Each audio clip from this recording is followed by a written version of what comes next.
Fais au bali na JPX. Au bali na JPX. Déjà.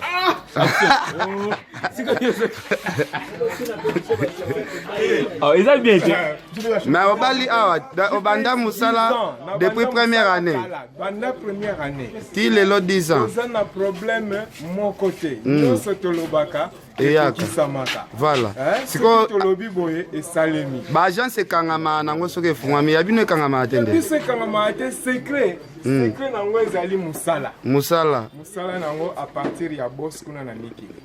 Koya na Kinshasa awa pe ba respect ba engagement de part et d'autre. Voilà. Nos clients ne sont jamais déçus. Qui c'est rien de l'équebele. Je demande à tous les clients, voilà. À tous ceux qui habitent Londres, UK, Bafin de l'agence GPX.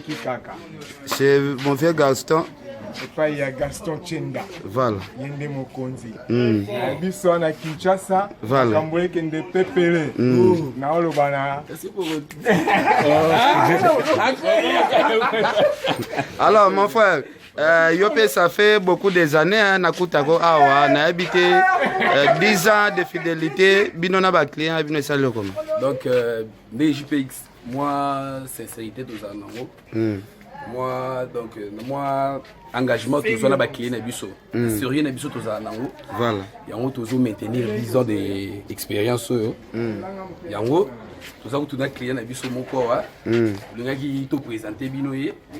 Aïe, quoi, ça? Les ans 10 ans na biso to sengaki tout ça là moi j'ai concours moko ça m'a partir à Londres voilà les ans tu as gagné billet avion voilà les ans tu as gagné bongo les ans tu as gagné de carton il a offert un carton et a offert c'est quoi il a gagné ni il a gagné ce $200 da gagné 200 ouais so pas client ah il y a solo ko da bwana makambo sérieux ya na moni serezali moi les aïe au bon baté ngambo nazali président na kati ya masolo ya faire abetaki DV na parti à Londres ya abetaki ya oskonga na yekozwa yango ya na ksamdo pe mbongo yango yo lobi chéria lele la ki ba problème ebele na si lelo makambo tozo résoudre ya mutu na sengi kaka la na sengi kaka la batutu baba na Londres balongola kobanga baya na agence oyo JPX on va vivre voilà en tout cas moi kabelo moi c'est moi téléphone na bongisa ki rosomba lisusu donc ça là toujours bien bobete la JPX moi maboko ko mais c'est Mwamba OK. En tout cas, félicitations. Ok, merci. Vous avez parmi Bagania. Mais tu as vu que Bagania va bien avion peut te ouais, Bazali, bon, épée. À partir à Londres, hier, normal. C'est à ces journées passées normal. Voilà. Ils appellent un carton, il carton filé. Ils appellent les provisions de Macamboundé, Bachaki Kaka. Voilà. Au monde, les clients, ils sont présentés, ils sont là bien. Tout le monde peut le bossa la remix à Koli.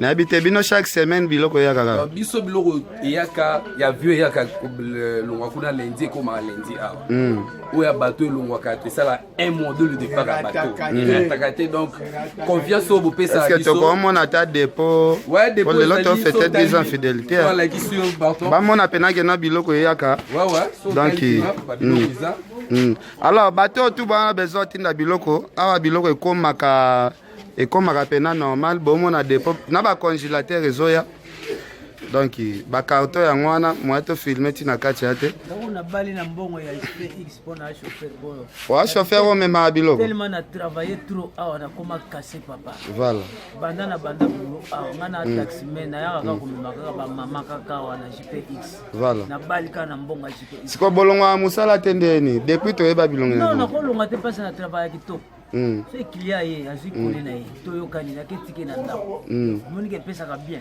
po nasalaka kutu client aza te voilà nga nazwi biloko babosi na nga awa bapesaka biloko nazoke livre na bandako na bango voilà donc toloba agence na bino ezaka na Tottenham wana nayebi te na partir à Londres bozaka na Tottenham wana yesi voilà en tout cas awa masolo kitoko voilà kitoko peut-être donc na kosepela donc bakliya nyonso en tout cas na kosepela bayaka kakao voilà awa masolo eza où merci beaucoup alors père agence ezaka na Tottenham. Ouais, toza Tottenham pembe na stade de Tottenham ba aussi on tusika. Voilà. Toza biso wana donc bureau na biso eza wana siège na biso na Tottenham wana. Da équipe eke finale wana. Ouais, baza wana penal.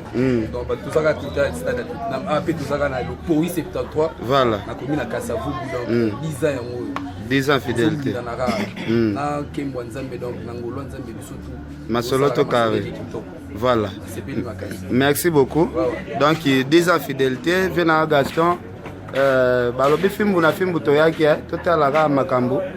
Bana Londres tout. En tout cas Vena Gauthier mascotte biloko tinda awa nazwa. Sœur Angèle Moussoeli Makizembe. Babiloko totinda tozwaka. Balobi awa otie lundi, vendredi on récupérer ba plan.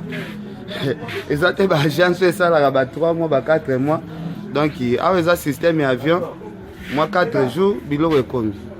En tout cas merci vraiment à JPX agence à monene oyo ezo décevoir ba congolais donc 10 ans fidélité na bango to loba to zanga te merci. Je sais que tu es préparé.